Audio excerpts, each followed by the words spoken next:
kitab Al-Hikam, karya besar dari seorang ulama sufi, yaitu Ibnu Athaillah Askandariyah.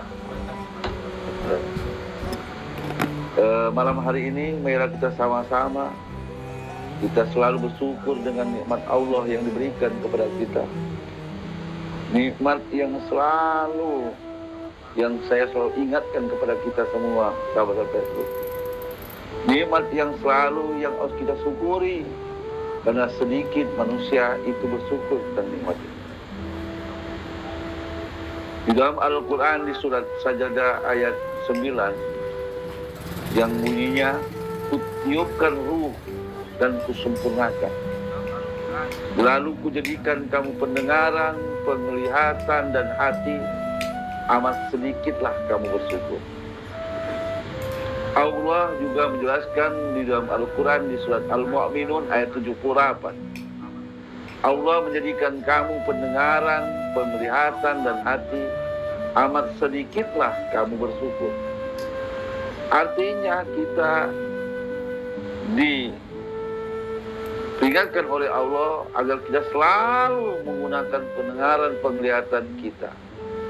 Banyak orang yang matanya sehat tapi tidak melihat tanda-tanda kekuasaan Allah. Banyak orang yang punya telinga sehat tapi tidak mendengar ayat-ayat Allah. Banyak orang yang punya hati tetapi tidak memahami ayat-ayat Allah. Semoga kita semua sahabat Facebookia termasuk orang-orang yang menyukuri pendengaran, penglihatan dan hati. Karena Allah juga menjelaskan di surat 16 An-Nahl ayat 78. Wa akhraja min butunihim la ta'rifu syai'an inna syam'a wal basar wal fuada la'allakum tashkurun. Ketika kita di dalam perut ibu kita tidak mengetahui apapun, lalu Allah jadikan kita pendengaran, penglihatan dan hati agar kita selalu bersyukur. Sahabat-sahabat Facebook ya, dimanapun kita berada, selawat dan beriring salam seluruh para nabi, berkhusus Nabi besar Muhammad sallallahu alaihi wasallam. 14 abad yang lalu Rasulullah alaihi wasallam pernah berdoa di dalam Al-Quran di surat 25 Al-Furqan ayat 30. Wa qala Rasul ya Rabbi innal qaumi takhuzuna hadzal Qur'ana majura. Berkata Rasul, ya Tuhanku, aku minta umatku tidak mengacuhkan Al-Quran. Semoga kita sahabat-sahabat Facebook ya, dimanapun kita berada, kita tidak bosan-bosan untuk membaca,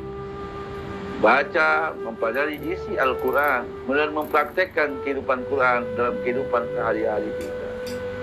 Sebagai wujud kita membenarkan, menjawab doanya Rasulullah SAW, yaitu orang yang tidak mengacuhkan Al-Quran.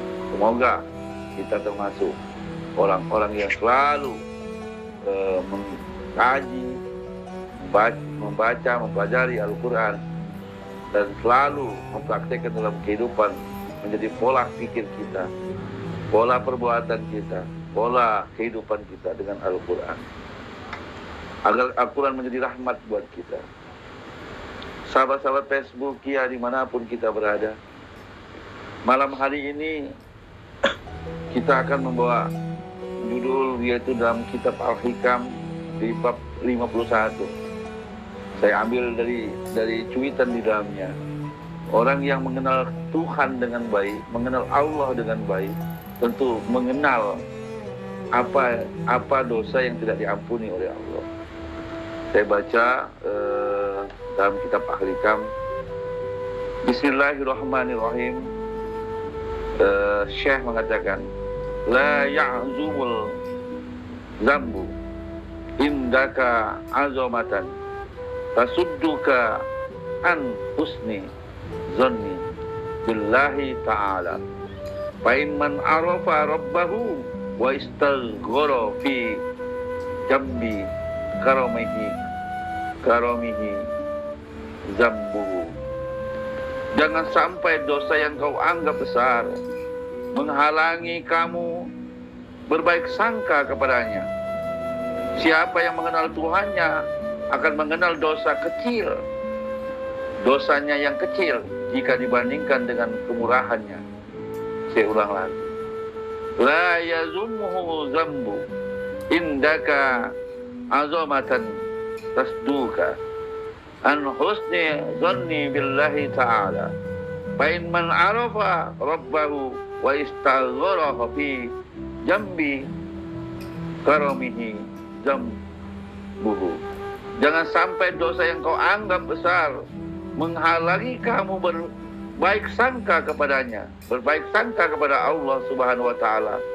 Siapa yang mengenal Tuhannya akan mengenal dosa kecilnya, dosanya yang kecil jika dibandingkan dengan kemurahannya. Jangan kau anggap dosa yang kau lakukan itu besar dan tidak mungkin diampuni sehingga membuatmu putus asa dari rahmat Tuhan. Anggapan semacam itu termasuk sikap yang tercela dan dapat merusak keimanan. Sikap itu bahkan lebih buruk daripada dosa yang kau lakukan. Hal yang itu mencerminkan ketidaktahuanmu tentang Tuhanmu dan memperlihatkan bahwa kau mengandalkan dirimu sendiri di hadapan Tuhan. Siapa yang mengenal Tuhannya dengan baik tentu akan mengetahui dosa apa saja yang tidak dapat diampuni dan dimaafkannya. Lain halnya jika dianggap mendorong pelakunya untuk bertobat, bertekad untuk tidak mengulangi lagi. Ini adalah anggapan yang terpuji, merupakan tanda keimanan hamba. Dari kitab Al-Hikam, juz pertama, bab 51. Sahabat-sahabat Facebook ya, dimanapun kita berada, kadang-kadang kita nih merasa dosa kita besar sekali. Seakan dosa besar itu menghalangi kita. Dosa saya sudah besar, nggak bisa diampuni oleh Allah karena dosa-dosa saya terlalu banyak. Maka akhirnya kita putus harapan, putus rasa. Dalam kitab Hikam ini itu bahkan lebih jelek dari apa yang kau kerjakan ketika kau berputus asa. Nah, artinya kita beranggapan ketika kita melakukan dosa-dosa yang kita anggap besar, ya kan, yang membuat kita putus asa, putus harapan. Akhirnya kita tidak menghalangi niat kita untuk ingin bertobat karena keluh kesah kita, karena keputusasaan kita. Ada di sekitar kita mungkin ada orang-orang yang dosanya begitu banyak gitu kan, melakukan perzinahan, melakukan pembunuhan dan lain-lain. Nah, kita anggap dosa itu besar. Akhirnya kita tidak ada harapan. Sudahlah, saya pasti masuk neraka. Sudahlah, kita putus asa. Nah, anggapan seperti ini Ibnu Athaillah mengatakan bahwa ini lebih jelek. Harapan seperti ini, keputusasaanmu itu lebih jelek dari apa yang kau perbuat, yang kau anggap prasangka dosamu besar itu. Maka Allah juga menjelaskan di dalam Al-Quran sebagaimana surat 39 Az-Zumar ayat 53. Jadi kita tidak boleh berprasangka bahwa kita dosa besar, dosa yang tidak akan diampuni, tidak dimaafkan, akhirnya kita putus asa, putus harapan. Nah, itu prasangka kita. Nah, ketika prasangka kita itulah yang mengakibatkan kita dipandang oleh Allah tercela dari apa yang kita lakukan. Karena kita berprasangka seakan-akan Allah tidak punya rahmat, seakan-akan Allah tidak punya sifat keadilan, seakan-akan Allah benci, gitu, seperti itu. Mari kita dengarkan sebuah ayat Quran surat 39 Zumar ayat 53. A'udzubillahi minasyaitonirrajim. Bismillahirrahmanirrahim. Surat 39 ayat 53. Katakanlah, hai hamba-hambaku yang melampaui batas terhadap diri mereka sendiri, janganlah kamu berputus asa dari rahmat Allah. Sesungguhnya Allah mengampuni dosa-dosa semuanya. Sesungguhnya Dialah yang Maha Pengampun lagi Maha Penyayang. Dari ayat 53 ini ada orang berputus asa, sama yang dijelaskan tadi, saya katakan tadi. Jangan kau kau anggap dosa yang kau lakukan itu besar dan tidak mungkin diampuni sehingga membuatmu putus asa dari rahmat Tuhan. Sama di surat rumah tadi. Ayatnya, ayo coba ulang bacanya. Bismillahirrahmanirrahim. Katakanlah, hai hamba-hambaku, Hai hamba-hambaku, yang melampaui batas terhadap diri mereka sendiri. diri kita mereka sendiri. Janganlah kamu berputus asa dari rahmat Allah. Sesungguhnya Allah mengampuni dosa-dosa semuanya. Sesungguhnya Allah, Dia yang Maha Pengampun lagi penyayang. Jadi statement ayat ini menunjukkan ada orang yang berprasangka beranggapan dosanya yang dilakukan besar itu mungkin tidak diampuni sehingga membuat dia putus asa dari rahmat Tuhan. Anggapan semacam ini termasuk sikap yang tercela dan dapat merusak keimanan, bahkan merusak keimanan. Akhirnya ada orang sudah merasa dosa, melakukan kesalahan, akhirnya terjadi apa? Bunuh diri karena putus asa. Nah ini lebih tercela. Sikap itu bahkan lebih buruk daripada dosa yang kau lakukan. Dosa yang kau anggap besar tadi, karena kau putus asa, akhirnya kau bunuh diri gitu. Maka iblis itu makna artinya adalah putus asa. Ya kan, putus asa. Jadi iblis itu putus asa. Jadi ketika kita putus asa berarti kita kemasukan iblis. Makanya kalau kita beranggapan dosa kita besar, akhirnya kita beranggapan dosa kita nggak akan diampuni, akhirnya kita berbuat putus asa dan tidak dapat rahmat seakan dari Tuhanmu. Nah, anggapan sifat ini seperti ini celah kata Allah. Karena ngapa? Bisa juga membuat kita dari tanda perusakan iman. Jadi banyak orang-orang yang dia merasa dosanya besar, tidak akan diampuni, akhirnya dia bunuh diri. Yang terjadi kan di fakta masyarakat seperti itu, ya kan? Anggapan dia, ya seakan-akan Tuhan tidak ada ampunan atau tidak ada rahmat seperti itu. Nah, yang seperti ini kan bahaya sebenarnya, ya kan? Banyak di sekitar kita, ya kan? Makanya Tuhan itu Maha mengampuni bagi orang yang mau bertobat. Bahkan dia bertekad mau pengen bertobat dan tidak mengulangi, itu lebih baik daripada dia berputus asa. Mari kita buka surat 3 Al-Imran ayat 31.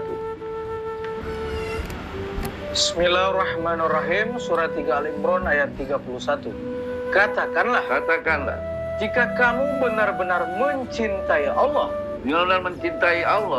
ikutilah aku. Niscaya Allah mengasihi dan mengampuni dosa-dosamu. Allah Maha Pengampun lagi Maha Penyayang. Allah Maha Pengampun, innahu wal ghafurur rahim. Kalau kita punya semangat untuk mohon ampun, pengen bertaubat, ya kan? Nah, ada orang yang merasa dirinya dosanya besar, seakan-akan dosanya, akhirnya dia putus asa, jauh dari rahmat Tuhannya, seakan Tuhan nggak punya rahmat, seperti itu. Nah, mengakibatkan dia bisa terjadi dalam fakta kita, di dalam nyata kita banyak orang bunuh diri, ya kan? Seperti itu. Ada di sekitar kita kan ada orang, misalnya di luar nikah dia hamil, itu dosa besar gitu kan. Ternyata dari kiai-kiai, akhirnya ada karena malu di mata masyarakat, ya, karena menganggap itu adalah celahan dosa besar, akhirnya terjadi bunuh diri, ya kan? Gantung diri. Ada kan seperti itu? Ada. Karena dia merasa pandangan masyarakat juga itu dosa besar, maka anggapan tercela. Nah, akhirnya sifat yang seperti ini membuat dia tercela, tercela dan membuat dia putus asa dan jauh dari iman. Nah, ketika dia jauh dari iman, ya terjadi bunuh diri. Padahal Tuhan Maha Pengampun. Ya, seperti itu. Surat 8 Al-Anfal ayat 38. Bismillahirrahmanirrahim. Surat 8 Al-Anfal ayat 38. Katakanlah kepada orang-orang yang kafir itu, jika mereka berhenti dari kekafirannya, niscaya Allah akan mengampuni mereka tentang dosa-dosa mereka yang sudah lalu. Jadi kalau orang kafir dia berhenti melakukan dosa itu, akan diampuni dosa lalunya kan? Iya, diampuni. Begitu sayang Tuhan. Itulah mana lagi baca itu. Katakanlah kepada orang-orang kafir. Katakanlah kepada orang-orang kafir. Jika mereka berhenti dari kekafirannya. Kalau dia berhenti dari kekafirannya, niscaya Allah akan mengampuni mereka tentang dosa-dosa mereka yang sudah lalu. Dan jika mereka kembali lagi, sesungguhnya akan berlaku kepada mereka sunnah Allah terhadap orang-orang dahulu. Nah, berarti kalau dia ngulang lagi, berlaku seperti dahulu. Berarti dia tobat umat. Tobat umat. Ya, tobat. Ya kan, seperti itu. Jadi kalau kita tobat, benar-benar tobat gitu ya, seperti itu. Jangan tobat, terus kita kumat. Terus tobat lagi, nggak bisa. Jadi sama dengan Tuhan, yukhadi'u ma yakhda'una anfusihim wa hum la yash'urun. Mereka memperalat Tuhan, tobat sekarang seperti itu. Tambah lagi surat 3 Al-Imran ayat 135. Bismillahirrahmanirrahim. Surat 3 Al-Imran ayat 135. Dan juga orang-orang yang apabila mengerjakan perbuatan keji atau menganiaya diri sendiri, mereka ingat akan Allah, Ingat dengan Allah, lalu memohon ampun terhadap dosa-dosa mereka. Dan siapa lagi yang dapat mengampuni dosa selain dari Allah? Dan mereka tidak meneruskan perbuatan keji itu, sedang mereka mengetahui. nah, jadi tidak, kalau kita bertobat, mohon ampun kepada Allah, tidak usah diulang lagi perbuatan keji itu. Maunya Allah seperti itu. Walaupun dia sebangsa kafir pun, kalau kafir dia bertobat, Allah telah akan mengampuni dosa-dosa yang terdahulu. Tapi jangan diulang lagi. Artinya anggapan kita di sini, ya kan, ada orang di sekitar kita, tetangga kita, sahabat kita, mungkin dia merasa dosanya, ya kan, besar, ya, dosanya yang begitu tercela, dalam pandangan manusia juga tercela.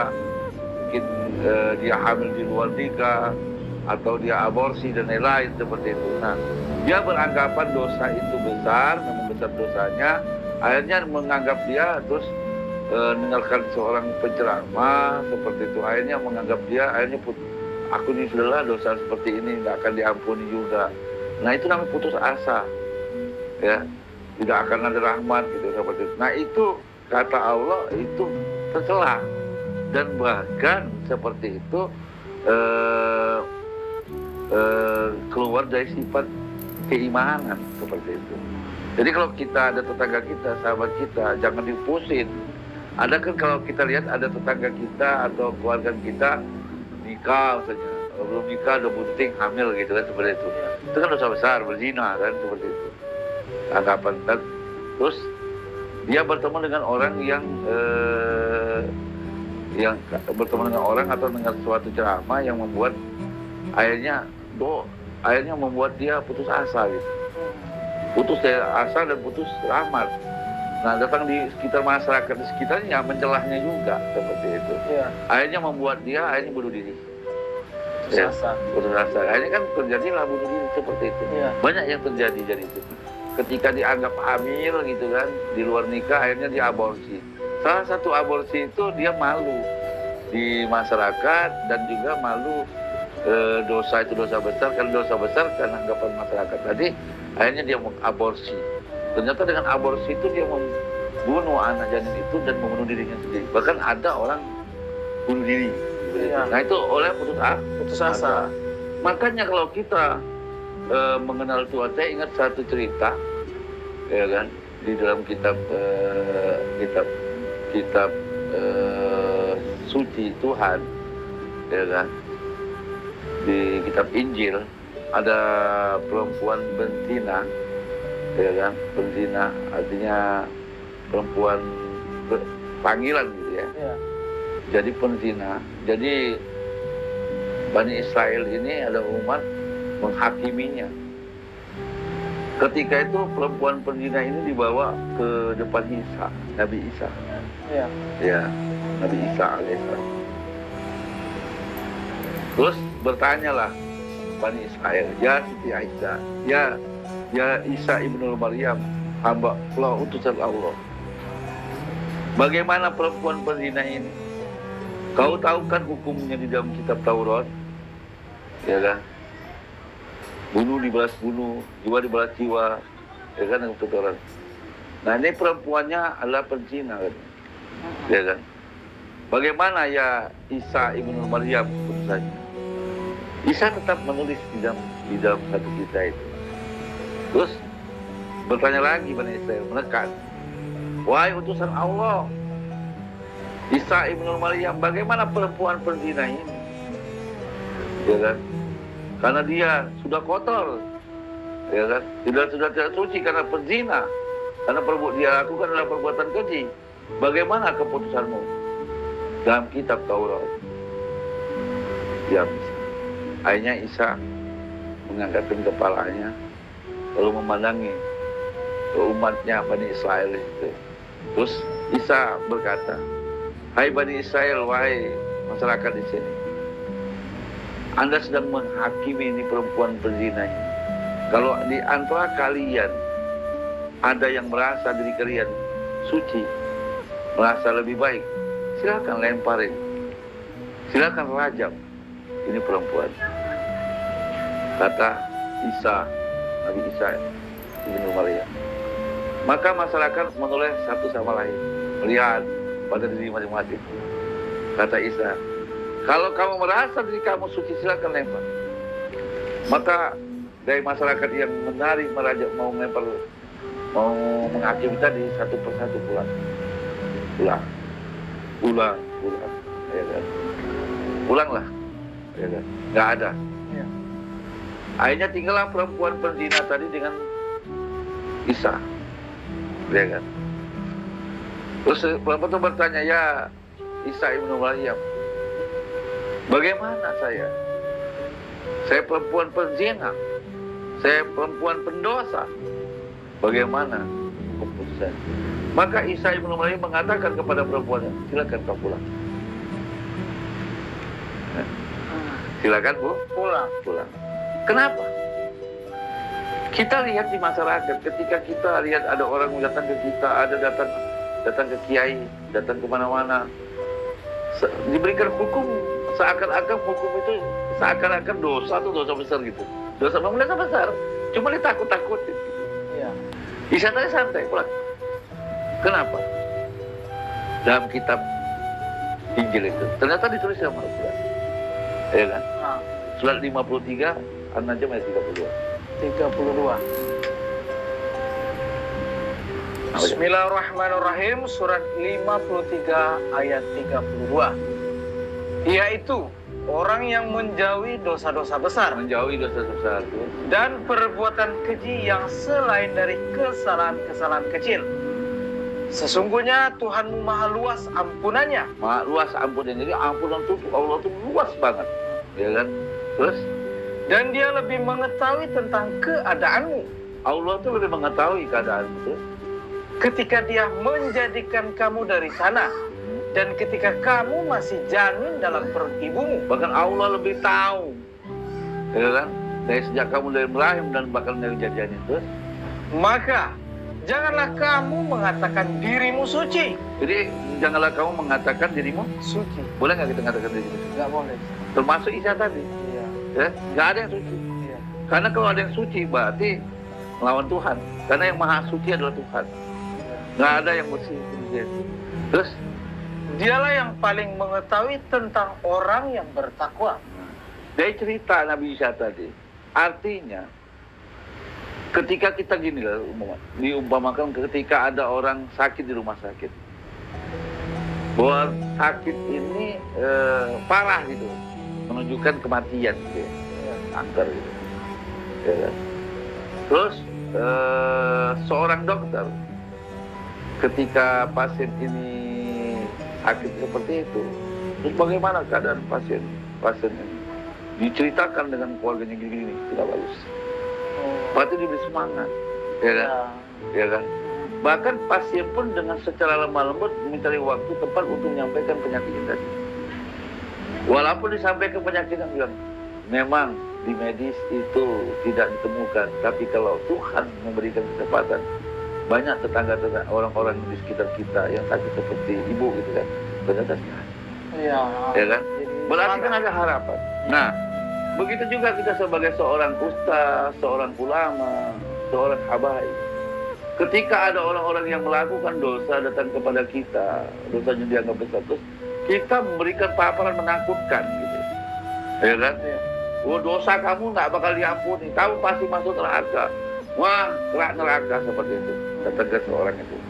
Akhirnya apa? Orang ini pulang ke rumah, putus asa, putus harapan. Mengakibatkan dia akhirnya bunuh diri. Padahal sama dengan Isa tadi cerita. Ya. Nah, marilah kita sebagai ulama, sebagai ustadz, sebagai tokoh masyarakat, sebagai orang yang dituahin, hati-hatilah memberi nasihat.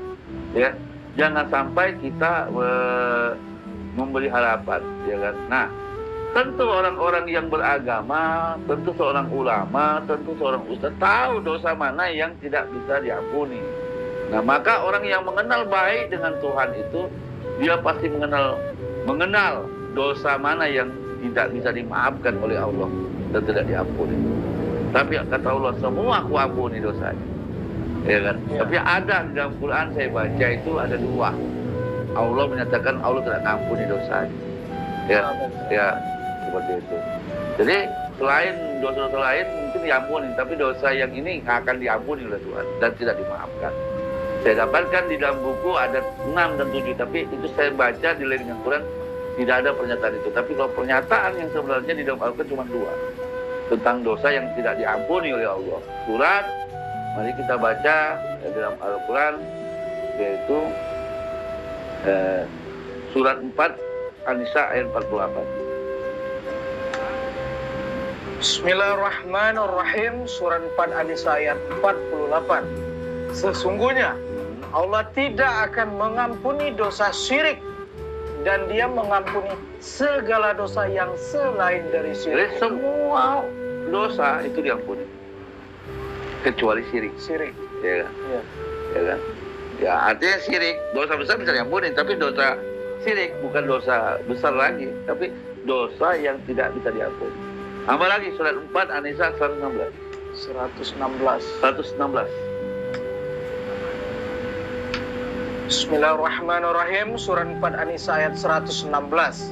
Sesungguhnya Allah tidak mengampuni dosa mempersekutukan sesuatu dengan Dia, dan Dia mengampuni dosa yang selain dari syirik itu. Allah mengulangi, Allah tidak akan mengampuni orang yang syirik atau mensekutukan Tuhan dengan apapun. Selain itu diampuni. Ya. Ya kan? Ya. Itu pernyataan Allah seperti itu. Ya kan? Artinya. Kenapa? Karena syirik itu adalah kezaliman, bukan sebagian dari kezaliman. 31 surat 31 Luqman ayat 13. Bismillahirrahmanirrahim. Surat 31 Luqman ayat 13. Dan ingatlah ketika Luqman berkata kepada anaknya di waktu ia memberi pelajaran kepadanya, "Hai anakku, Hai anakku, janganlah kamu mempersekutukan Allah. Sesungguhnya mempersekutukan Allah adalah benar-benar kezaliman yang besar." jadi dosa yang tidak bisa dimaafkan oleh Allah, tidak diampuni oleh Allah, itu mensekutukan Allah, syirik. Saya mendengar ada ulama nasional, dosa itu diampuni semua. Syirik. Ya, saya dengar cerita juga, syirik itu bisa diampuni dosa yang lama. Ya kan? Jangan-jangan diri kita ini, jangan-jangan kita ini dalam posisi syirik, walaupun kita nggak merasa syirik. Ya. Mensekutukan Allah. Hari ini tidak ada orang nyembah batu. Hari ini orang tidak ada nyembah seperti zaman dahulu. Tapi jangan-jangan kita menduakan Tuhan dengan melalui anak keluarga kita, mensekutukan Allah apapun. Kenapa Allah tidak ngampuni dosa mensekutukan Allah, menduakan Tuhan? Diduakannya nggak mau. Ya kan? Bagaimana? Dia yang menghidupkan, dia menghidupkan ruh kepada kita, dia yang memberikan rezeki. Contoh gini, Chan. Ibaratkan contoh gini, kau sebagai suami, istrimu mau minta apa kau beri, Ya. minta anak kau beri, mau minta apapun kau beri. Ya. Tapi ternyata di belakang lo, si istri tadi main dengan laki-laki lain. Kira-kira terima kali? Nggak terima. Itu selingkuh namanya. Ya. Ya kan? Bahasanya selingkuh. Nah, Allah sudah memberikan oksigen dengan kita, memberikan rezeki kepada kita. Allah berikan anak dengan kita. Bertahun-tahun orang minta anak, tidak diberi anak, tapi diberi anak oleh Allah. Bertahun-tahun kita mencari rezeki, Allah berikan rezeki kepada kita. Diberikan harta, diberikan jabatan. Tapi ternyata setelah diberi jabatan, diberi bisnis usaha, diberikan anak. Ternyata kita mencintai itu daripada Allah. Nah itu mensekutukan. Iya. Ya kan? Maka Tuhan diduakannya nggak mau, apalagi dibelakangkan. Maka manusia, kenapa? Karena dosa syirik ini mensekutukan sesuatu apapun. Tuhan tidak boleh disaingi apapun. Ya kan? Kita punya isi karena Tuhan yang mengadakan. Iya. Kita punya harta karena Tuhan yang mengadakan. Kita punya anak, Tuhan yang mengadakan.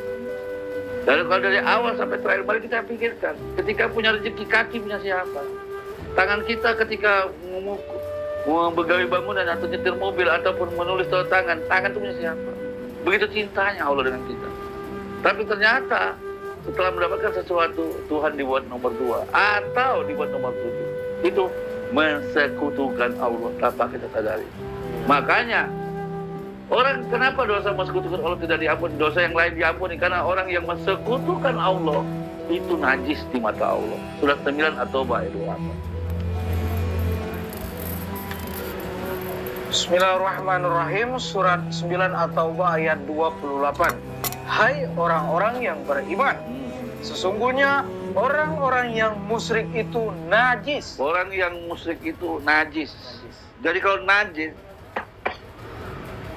orang yang musyrik itu najis. Orang yang mensekutukan Allah itu najis. Kalau najis, kalau kita najis dijilat anjing atau kotoran dalam wudhu kita, itu bisa. Tapi kalau hati kita, di dalam hati kita najis karena menduakan Tuhan, sholat kita, puasa kita, sedekah kita, perbuatan baik kita tidak terima. Kenapa? Karena najis di mata Allah. Ya kan? Makanya orang yang najis tidak mensekutukan Allah tidak akan diampuni. Tambah lagi surat 9 At-Taubah ayat 1. Bismillahirrahmanirrahim. Surat 9 At-Taubah ayat 1. Inilah pernyataan pemutusan hubungan dari Allah dan Rasul-Nya yang dihadapkan kepada orang-orang musyrikin yang kaum muslimin telah mengadakan perjanjian dengan mereka. Jadi orang yang musyrik itu adalah sama najis. Yang kedua, Allah dan Rasul putus dengan dia. Baro'ah. Terjadi baro'ah minallah wa rasulihi illa ladzina ahadallah summa musyriku. Jadi Allah memutus hubungan orang musyrik. Orang yang mensekutukan Allah baro'ah. Diputus hubungan. Amal lagi surat 9 At-Taubah 113. Bismillahirrahmanirrahim. Surat 9 At-Taubah ayat 113. Tiadalah sepatutnya bagi Nabi dan orang-orang yang beriman memintakan ampunan kepada Allah bagi orang-orang musyrik. Walaupun orang-orang musyrik itu adalah kaum kerabatnya. Sesudah jelas bagi mereka bahwasanya orang-orang musyrik itu adalah penghuni neraka jahanam. Jadi seorang nabi dan rasul minta ampun kepada orang yang musyrik tadi. Jangan dilarang oleh Tuhan. Ulang coba bacanya. Tiadalah sepatutnya bagi nabi dan patutlah sebagai nabi. Ulang lagi bacanya. Tiadalah sepatutnya bagi nabi dan orang-orang yang beriman meminta ampunan kepada Allah bagi orang-orang musyrik. Walaupun orang-orang musyrik itu adalah kaum kerabatnya. Sesudah jelas bagi mereka bahwasannya orang-orang musyrik itu adalah penghuni neraka jahanam. Jadi orang musyrik itu adalah tidak layak bagi Nabi dan Rasul untuk meminta ampun kepada Allah. Tidak. Bagi orang yang beriman juga. Berarti musyrik ini adalah kalau kita mengenal Tuhan, mengenal Allah dengan baik, tentu tahu mana yang tidak diampuni oleh Allah dan tidak dimaafkan. Satu musyrik. Nah, itu jelas di dalam Al-Quran. Ya. Mensekutukan Allah itu. Ya kan? Allah mengulang-ulang di dalam Quran. Aku akan mensekutukan. Orang siapa yang mensekutukan Allah, Allah tidak ampuni. Dosa yang lain yang ampuni. Yang kedua, dosa yang tidak dimaafkan dan diampuni oleh Allah. Orang kafir tapi menzolimi. Ya. Dia sudah kafir tapi menzolimi gitu. Ya. Itu juga tidak diampuni oleh Allah. Surat 4 An-Nisa 168. Bismillahirrahmanirrahim. Surat 4 An-Nisa ayat 168. Sesungguhnya orang-orang yang kafir dan melakukan kezaliman, Allah sekali-kali tidak akan mengampuni dosa mereka dan tidak pula akan menunjukkan jalan kepada mereka. Jadi dia maafkan, dia pun enggak. Enggak diampuni. Jadi dia kafir tapi Zalim. Iya. ya, kalau dia kafir tapi nggak masalah. Tapi kalau kafir, makanya dari orang kafir kalau dia mau bertobat baru diampuni. Iya. Tapi kalau dia kafir, sudah kafir menzolimi orang lagi, menzolimi. Iya. Ya, maka Tuhan nggak akan ampuni dosanya. Di dalam Al-Quran saya dapatkan Tuhan jelas-jelas tidak mengampuni dosa atau tidak mengampuni dosa itu. Saya baca yang hari ini dalam Quran itu ada dua. Satu, musyrik, syirik. Yang kedua, kafir yang menzolimi. Nah, yang lain dosa-dosa besar. Salah satu dosa besar itu yaitu yang jelas masuk neraka. Tapi kalau dia di tengah perjalanan dia bertobat, akan diampuni. Walaupun itu dianggap dosa besar. Surat 20 Toha ayat 1. Bismillahirrahmanirrahim. Surat 20 Toha ayat 100. Barang siapa berpaling dari Al-Quran, Barang siapa yang berpaling dengan Quran, maka sesungguhnya ia akan memikul dosa yang besar di hari kiamat. nah kalau dia berpaling dengan Quran, tidak mendengar Al-Quran, dia mencuekkan Al-Quran, maka dia memikul dosa besar di hari kiamat. Tapi kalau dia dalam kehidupannya dia tahu hukum ini, malam ini dia tahu, maka dia mencintai Al-Quran, dia tidak berpaling dengan Quran, tidak mendustakan Quran, diampuni.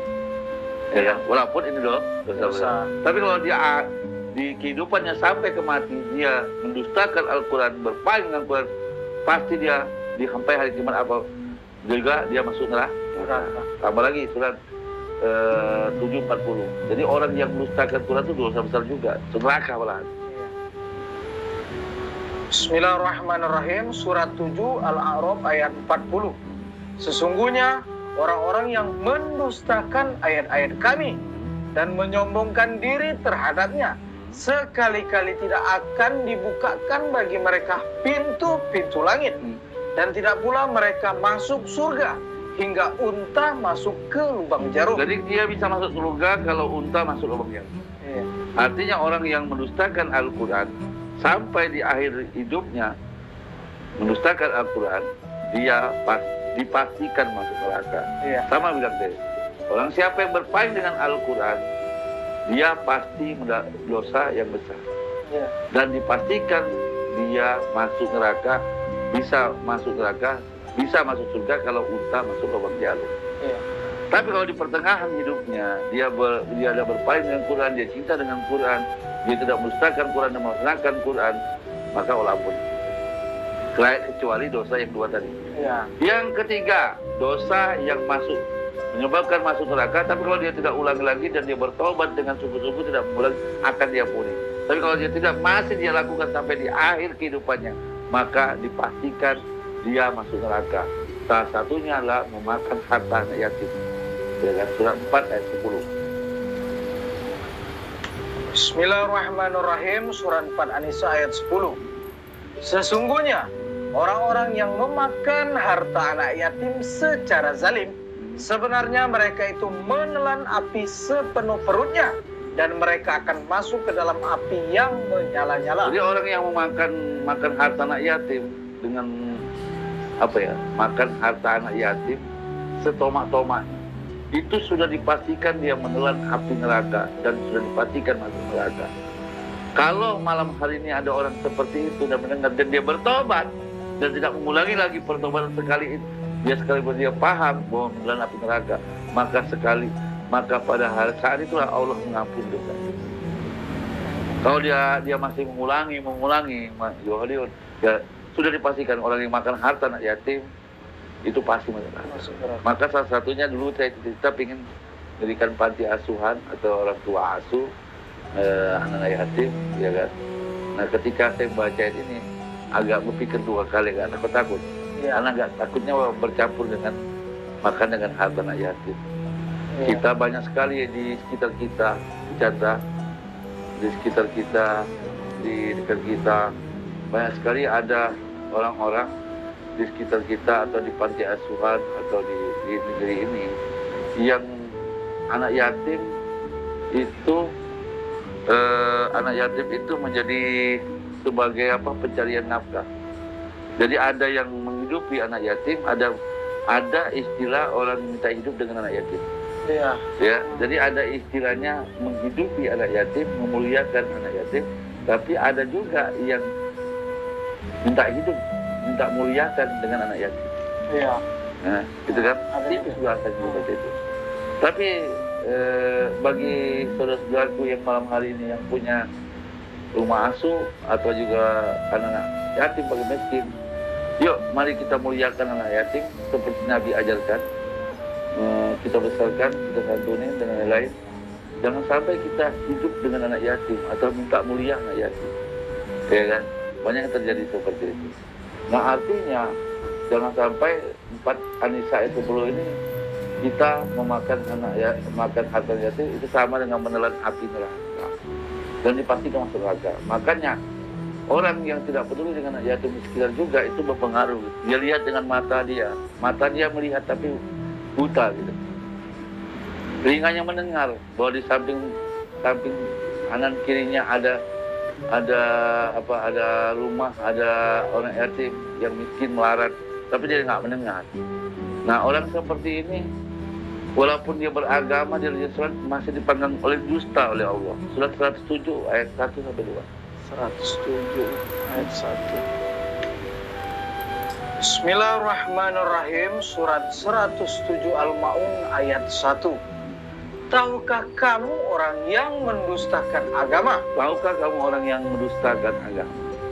Itulah orang yang menghardik anak yatim. Jadi kalau kita menghardik anak yatim, itu pendusta agama.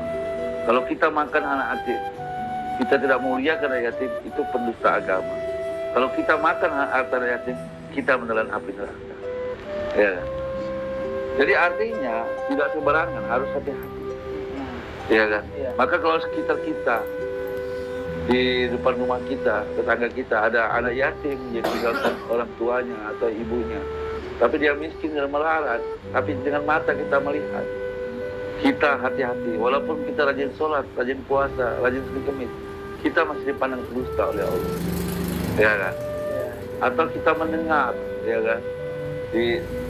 Mendengar di tetangga kita ada anak yatim dan lain-lain, dan kita tidak peduli dengan negara kita dan mata kita, itu jelas kita adalah pendusta agama.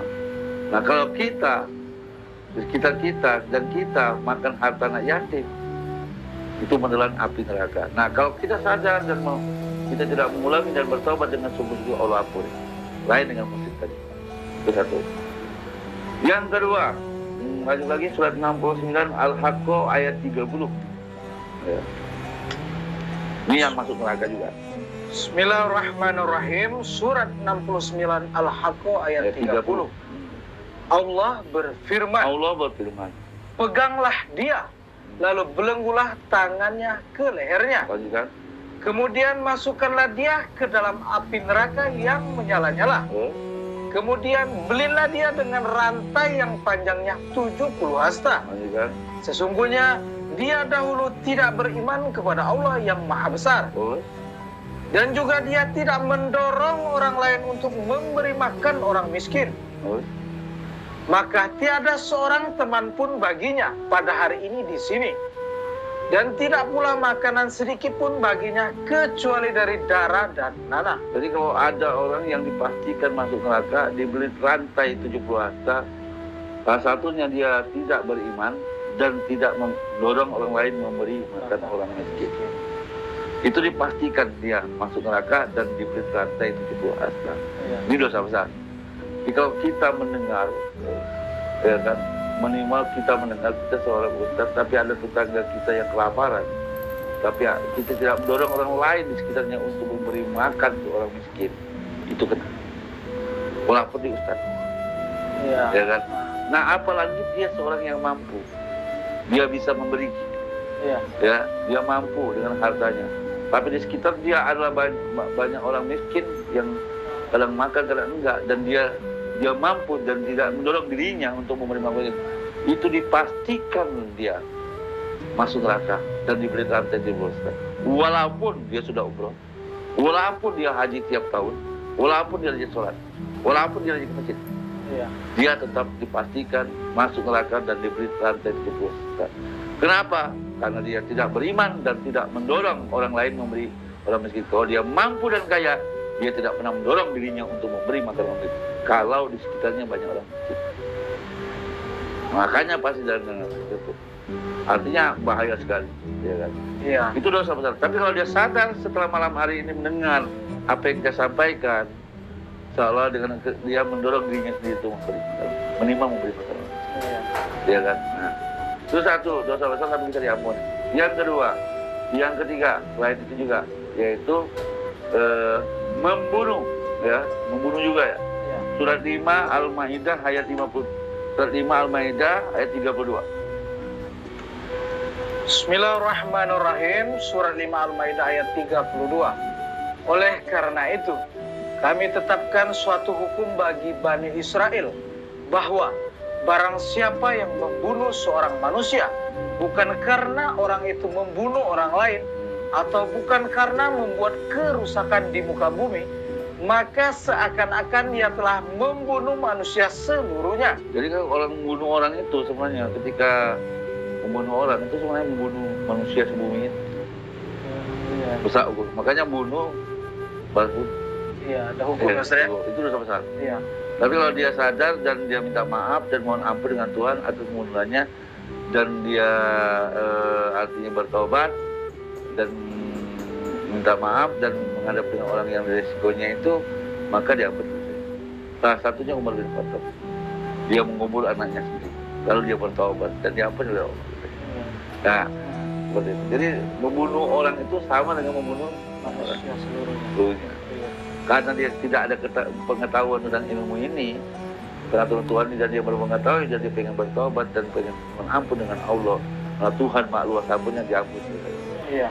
Ya kan, seperti itu, karena membunuh. Ya kan? Iya. Nah, itu sama-sama juga. Yang kedua, yang selanjutnya adalah memakan harta riba. Surat 2 Al-Baqarah 275. 200. Dosa besar juga riba. Dosa yang besar tapi bisa masuk neraka. Kalau enggak minta ampunan. Terus Bismillahirrahmanirrahim. Surah 2 Al-Baqarah ayat 275. Orang-orang yang makan mengambil riba tidak dapat berdiri melainkan seperti berdirinya orang yang kemasukan setan. jadi orang yang memakan harta riba itu, harta riba itu, dia seperti manusia setan. Maka terus Orang-orang yang makan mengambil riba tidak dapat berdiri melainkan seperti berdirinya orang yang kemasukan setan, lantaran tekanan penyakit gila. Keadaan mereka yang demikian itu adalah disebabkan mereka berpendapat sesungguhnya jual beli itu sama dengan riba, padahal Allah telah menghalalkan jual beli dan mengharamkan riba. Orang-orang yang telah sampai kepadanya larangan dari Tuhannya, lalu terus berhenti dari mengambil riba, maka baginya apa yang telah diambilnya dahulu sebelum datang larangan, dan urusannya terserah kepada Allah. Orang yang mengulangi mengambil riba, maka orang itu adalah penghuni neraka. Mereka kekal di dalamnya. Jadi kalau ada orang yang makan riba, terus dia tahu, terus dia minta ampun, dimaafkan. Tapi kalau dia mengulangi, itu pasti masuk neraka. Iya. Nah, pengertian riba berbeda dengan pemahaman saya. Pengertian riba itu bukan jual beli, bank itu jual beli. Baik. Iya. Maka ada orang juga yang makan riba yang menuduh bahwa jual beli itu riba. Padahal jual beli itu adalah halal. Riba yang haram. Maka riba itu lawan katanya adalah sedekah. Allah menghanguskan riba, ya kan, dan menyuburkan sedekah. Jadi riba itu berkaitan dengan sedekah.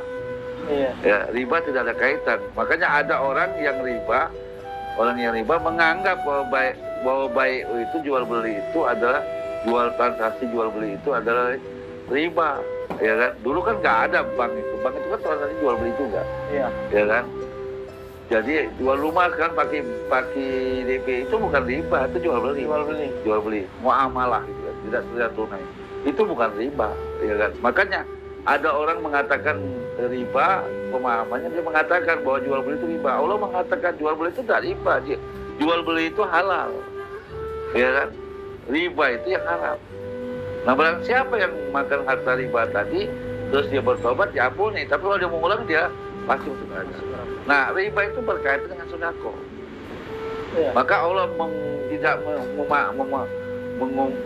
tidak menumbuhkan riba, tapi menyuburkan sedekah. Nah, jangan-jangan kita setiap hari makan riba. Ya, tidak harus kuat. Artinya, kan di harta kita tuh ada hak orang miskin yang meminta memberi bagian. Ya. Di harta kita tuh ada hak orang yang Allah titip dengan kita, dan kita makan juga. Nah, itu riba. Itu. Nah, ketika kita berjanji dengan Allah, ya sebagian rezeki kita itu di harta kita, Allah mengatakan di surah 51, fi amwalihim haqqul lisa'il. Di hartamu tuh ada hak orang lain. Ya kan? Ada anak yatim, fakir, miskin. Tapi tidak kau sedekahkan, tapi kau makan, itu riba. Itu riba. Ya? Itu riba. Makanya riba itu berkaitan dengan sedekah. Ketika lu nggak sedekah, dari titipan lu makan riba. Maka orang yang riba hartanya dimakan sendiri, maka orang yang riba itu dipastikan masuk neraka. Karena ngapa? Hartanya untuk dirinya sendiri. Maka timbullah surat 9 At-Taubah ayat 35. Ya. Bismillahirrahmanirrahim. Surat 9 At-Taubah ayat 35. Pada hari dipanaskan emas perak itu dalam neraka jahanam, lalu dibakar dengannya dahi mereka, lambung dan punggung mereka. Lalu dikatakan kepada mereka, inilah harta bendamu yang kamu simpan untuk dirimu sendiri. Jadi kalau kita punya harta itu ada hak orang lain, hak fakir miskin dan anak yatim, ya kan, di sekitar kita, tapi kita tidak peduli untuk melakukan itu. Maka tadi kan di surat Al-Ma'un tadi, orang yang mendustakan agama, tidak memberi makan orang miskin, menghadik anak yatim. Nah, jangan-jangan yang ini dimaksud riba. Jadi riba itu kaitannya dengan sedekah. Ketika kita tidak bersedekah, ada hak Allah titip dengan rezeki kita itu. Titip dengan kita itu ada hak orang lain. Allah titip rezeki. Ada anak yatim di sekitar kita, di sekitar kita, yang mudah, ya Allah berikan aku rezeki. Orang tuanya nggak ada lagi, tapi kita dititip rezeki. Dan kita melihat dengan mata dan telinga, dengar dengan telinga kita, tapi kita tidak peduli, dan harta yang dititip Tuhan itu kita makan, itu riba lah. Oh, berarti. Ya kan? Iya. Makanya bukan riba jual beli, karena dulu jual beli itu bukan riba. Dulu kan transaksinya berproses gitu kan. Dulu nggak ada pakai mata uang, tukar barang jual beli gitu kan. Ya. Dulu zaman dulu tuh ubi lawan beras gitu kan. Ya. Gandum dengan itu jual beli. Terus naik lagi sekarang pakai duit gitu kan. Dulu pakai koin. Sampailah sekarang menjadi duit. Nah, sekarang duit itu dikumpulkan, dimasukkan ke bank, ya kan? Kalau mau beli rumah pakai kontrak bank, beli motor kalau kita mampu jual beli kan, maka kita dimudahkan dengan kredit tadi. Itu pun ketika kredit dengan bank, itu transaksinya jelas, muamalahnya dengan secara tidak tunai. Itu pun diatur oleh dalam Al-Quran. Itu pun bukan riba, masih jual beli. Ya kan? Maka saya bilang katakan jual beli di bank itu bukan riba. Halal. Ya kan? Kenapa? Karena dulu nggak ada bank, masih jual beli. Nah sekarang ke depan ini akan naik lagi, tidak pegang duit tapi pakai kartu cucuk seperti itu, koinnya seperti itu. Jadi beli pulsa, sekarang kan kita mau beli minyak sudah pakai koin, masukkan ke dalam HP, tempelkan saja. Karena kayak gitu. Nah itu ada nggak dalam Quran kan? Itu artinya itu jual beli, walaupun pakai lewat rekening, masukkan duit kita, ada tertentu bank apa gitu kan, masuk ke sini ke Pertamina, terus kita masukkan uang kita berapa kita mau beli minyak, terus kita nyatakan seperti ini. Nah itu kan bukan soal rekeningnya, gimana ini nggak ada duitnya dia buat bentuk koin, ya kan? Nah ini apa ini riba? Kan ini melakukan bank juga. Terus kalau masuk ke tol itu pakai kartu apa? Kartu B kita masukkan beli pulsa untuk masuk tol itu pakai apa? Mandiri kan? Iya, kartu BCA kan? BRI kan? Itu riba kok. Kenapa kalau bank ke riba? Iya. Jadi masa riba? Maka saya bilang, jadi jangan-jangan kita mudah sekali mengatakan bahwa bank tidak kita masuk tol pakai kartu apa? Menggunakan bank? Iya. Ya kan? Iya. Itu pun dipotong pakai untung loh. Iya. Ya kan? Beli pulsa aja lah untuk beli 10.000 untungnya 1.100 gitu. Ya kan? Siapa yang mau baca karyawan? Itu nggak riba. Yang dikatakan riba itu jangan-jangan kita makan riba terus. Ya kan? Ada hak pakai miskin, yatim dan lain sekitar kita, tapi kita tidak memberikan hak itu. Ya kan? Dan kita memakannya bersama-sama, dan itu akan terjadi apa? Terjadilah kita stroke macam-macam, maka penyakit kita banyak, bawa sampai kemana-mana. Ya, itu riba. Jadi